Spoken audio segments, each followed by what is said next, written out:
Well, welcome to Feel Resilient. Who to trust with your health, your liberty, your sustainability, and your spirituality. It's my real pleasure to introduce you to my friend Teresa McCloy of the Real Life Process. Teresa is going to help us to understand first of all, what matters, and then to do what matters. And there's something that maybe like you've struggled like I have. And that is, first of all, to know what matters and then to focus deep into doing what matters. And I don't think it's possible to feel resilient, right? Really a deep down resilience that you can move forward regardless of the storms of your life, unless you have a deep understanding of knowing what matters and then to focus on those things, doing those things that matter. So I certainly hope you enjoy our discussions on Feel Resilient. Wrong thing. What are the things that matter to you? And we're going to use a tool called a mind map to do that. And a mind map is so simple, Steve. You can do this anywhere. Your listeners can use this. You can do this on a napkin. You can do it on a blank piece of paper, anywhere. I'm going to use my big Post-it board. And we're going to do the life of Steve. And this is how we're going to start this mind map. We're going to start it really big in that we're just looking at your whole life. We're up on the balcony of Steve's life and we're saying, what are the things that Steve gives attention to? What are the things that matter to you? If you had little buckets sitting and you could categorize them, I often talk, I'm a farm girl, Steve, so I make homemade sweet pickles. And so I often talk about if this was your life, the jar was your life, and all of these pickles represented something that had to go in the jar. We want to get those in first. Yes. Many of your listeners have probably heard, or you have as well, Steve Covey talks about put the big rocks in first, right, and then the water and then the sand. Well, this is my concept of big rocks is the pickle jar. So that's good. what are your pickles? What are the jar? What are the things that are going in the jar? So give me some areas of your life, areas of focus that we're putting in. Well, certainly marriage. Okay. And then immediate family. And then extended family. Community. Let's see, my financial sustainability, my health, and I'll just say business, and then I would say my own, say, intellectual development. Okay,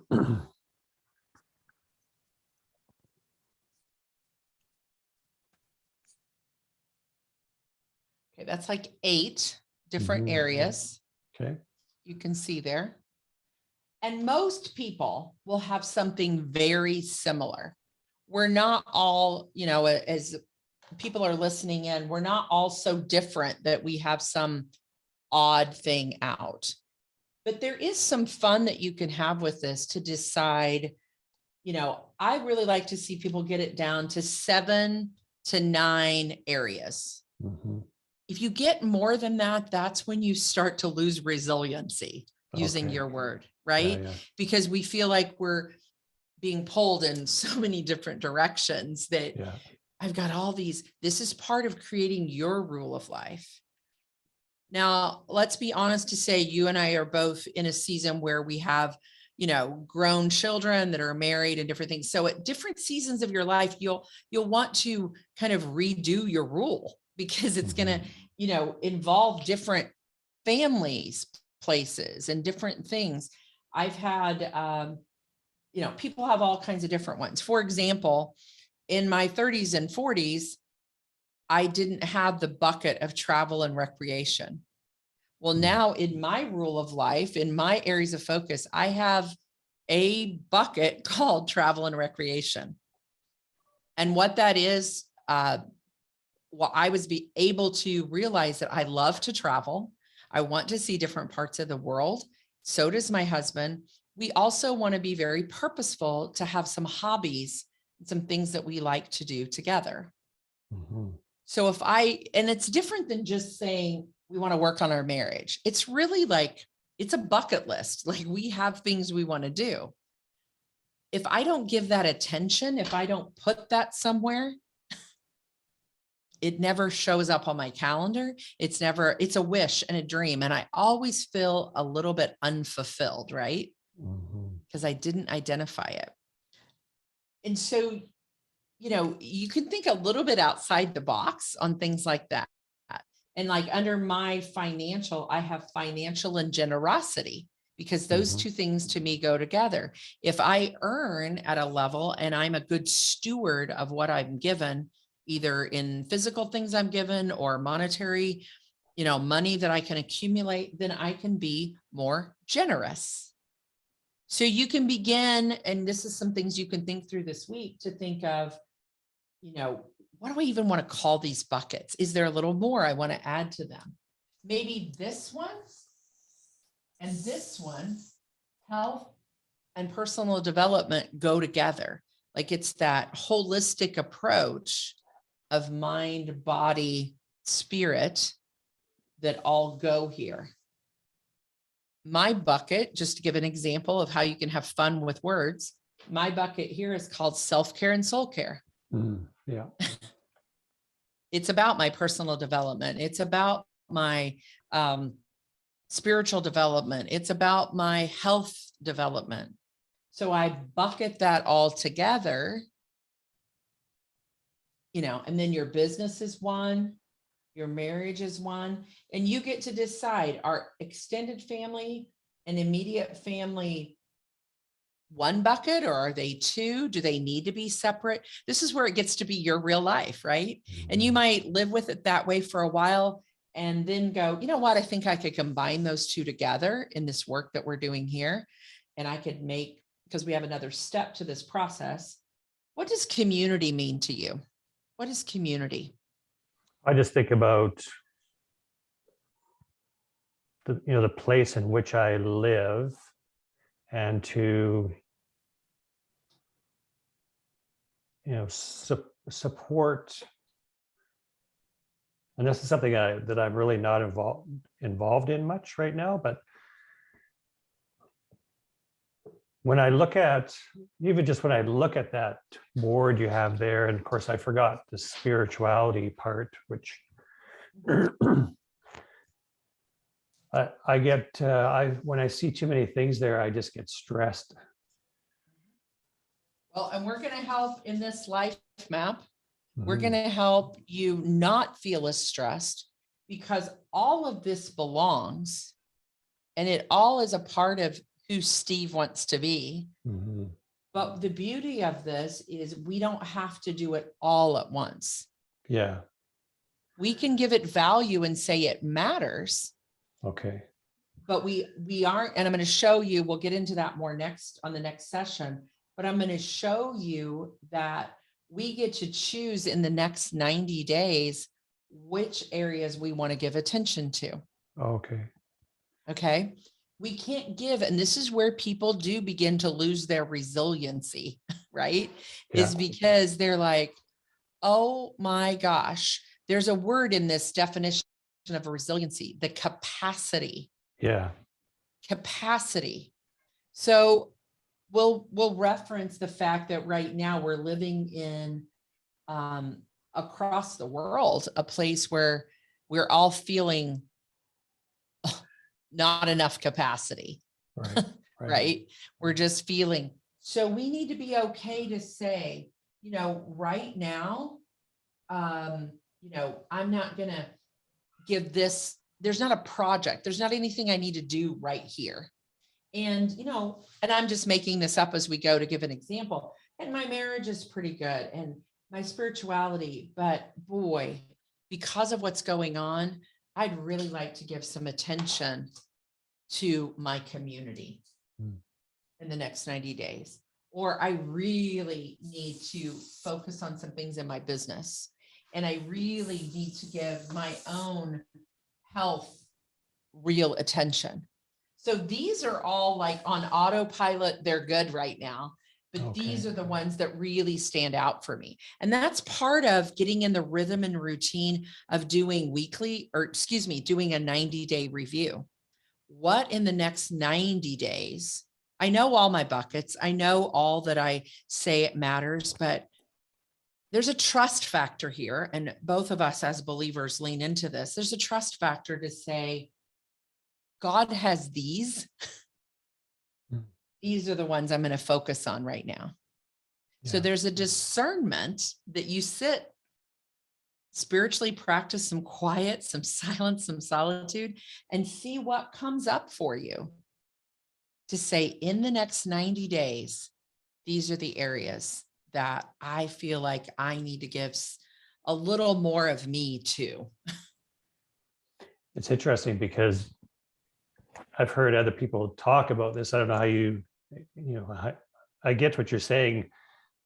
They talk about energy packets, like how many energy bundles or packets do you have? And when I do things like this and I go, oh man, there's 8 or 9 areas, and I look at my life and it's so different than what I just wrote down. Because when I look at, let's say, just for an example again, so from a spiritual faith perspective, and there's this expectation that you somehow need to be, have a ministry, or what's your ministry, and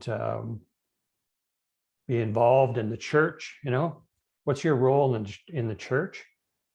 And I say, and I just said, I don't have time to be involved in the church.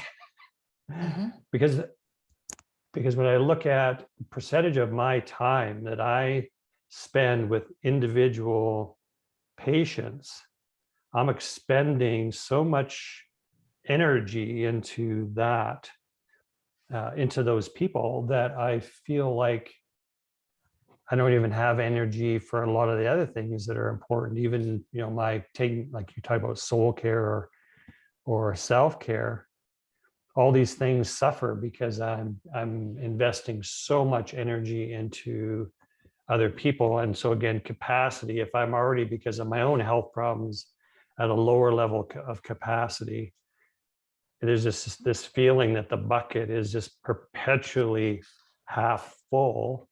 And every day I'm draining that thing dry, right?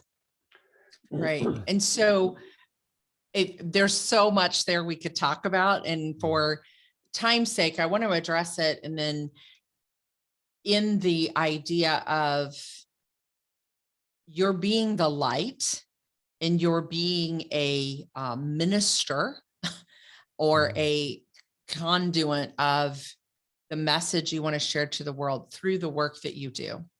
And I think there's a huge misconception in how we share our faith, that it has to be through, and please, listeners, don't beat me up over church or not church. Yeah. I belong to a church. I'm a part of a church. But there are seasons of our life where we're in different ways within that church. And I think the church is, if it's working in the right way, it's really teaching us to go out into the world and be the light in what we do. Mm-hmm. And you're doing that through your practice, through your healing, through your work with people. So, but sometimes our story in our head beats us up and says, well, but I'm not being the greeter on Sunday, and I'm not being an usher, or I'm not teaching a group, or I'm not doing, but look at what you are doing. Mm. And then reversing that false belief, that tape that's in our head, this ties into your personality and mine as type 3s on the Enneagram, that we're not enough. So there's a crazy tape that plays in our head from the heart type that says you're not enough. And we shame ourselves, even when we see a visual like this, to say, well, if I was really good enough, I'd be able to do all of that. I see. Yeah. You see what I'm saying? Like, yeah. And so But then what that does is it shuts us down from doing any of it. So I want to lead us Well, I into, hope you've enjoyed my discussion with Teresa McCloy from the Real Life Process, helping you understand what really matters, and then, of course, doing what matters. And I personally don't think that you can move forward effectively and really feeling resilient unless you know what matters to you, and then you focus on doing what matters to you. So again, trust that you've enjoyed that conversation and look forward to you seeing many more of these conversations going forward as we build out for you under the umbrella of feel resilient, this idea of really understanding and doing what matters. See you on the next video.